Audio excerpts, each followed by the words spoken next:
Sempat sakit asam lambung yang cukup parah, itu 5 hari benar-benar tewas. Lu tuh dulu gendut gondrong, sekarang lu begini gitu. Halo Fitim, nama aku Leslie, umur 26 tahun dan kesibukan sekarang mengelola usaha F&B di Jogja. Jadi alasan terbesarnya titik baliknya itu ketika aku tewas 5 hari karena asam lambung. Kemudian masa recovery-nya ini sekitar 10 hari dan itu benar-benar gak bisa ngapa-ngapain gitu. Gak benar-benar, kayaknya emang benar-benar harus ngerubah pola hidup. Dulu berat badan aku tuh 145 kg, sekarang udah 92 kg.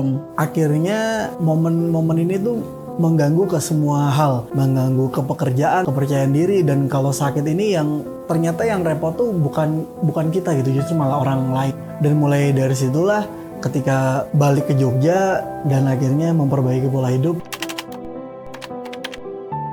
Kalau yang cukup parah itu lutut, itu sampai naik tangga aja itu sakit banget. Kemudian asam urat, kadang kenyut-kenyut sendiri gitu. Terus kemudian juga asam lambung. Pertama sakit asam lambung ini ketika lagi di Bekasi. Udah perjalanan menuju stasiun. Ketika di Gokar, dalam perjalanan mungkin sekitar 5 km, tiba-tiba demamnya itu makin parah. Akhirnya aku bilang ke drivernya, "Pak, kita putar balik aja. Ini nggak apa-apa, hangus duitnya nggak dibalikin." Yaudah, akhirnya putar balik dan sampai rumah barulah itu konsul sama dokter dan dikasih obat.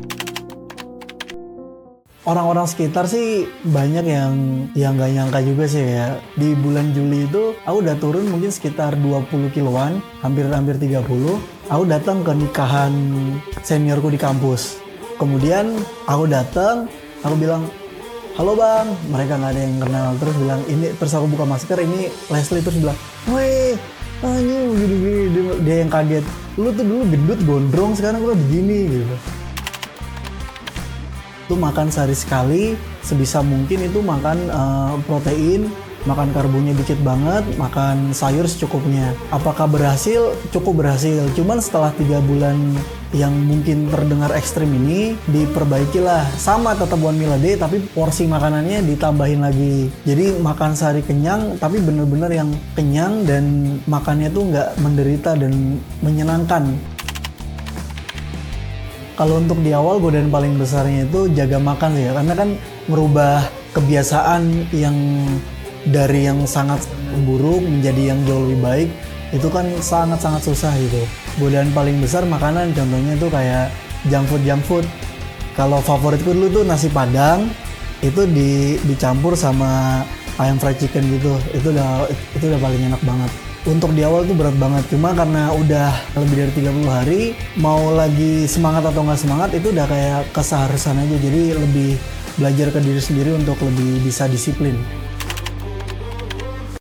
Didukung juga pakai kreatin, Kreaflex dari FitLife. Untuk rasanya leci dan unflavor.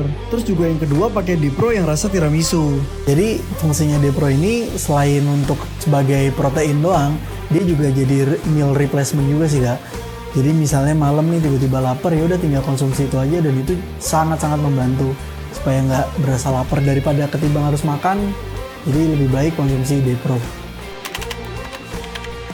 Kalau untuk nyobain pertama kali, karena mereka tuh nggak overclaim sih kak sampai sekarang, karena dari segi rasa tuh cocok, nyaman-nyaman aja dengan produk dari FitLife. Buat semua yang lagi jalanin program nurunin berat badan atau ngisi badan atau yang pengen jaga otot aja, aku sih sangat saranin ya kalian buat pakai produk FitLife. Karena selain dari nutrisinya yang pas banget buat tubuh dan otot, produk-produk FitLife juga pastinya udah lulus uji lab dan halal dari BPOM.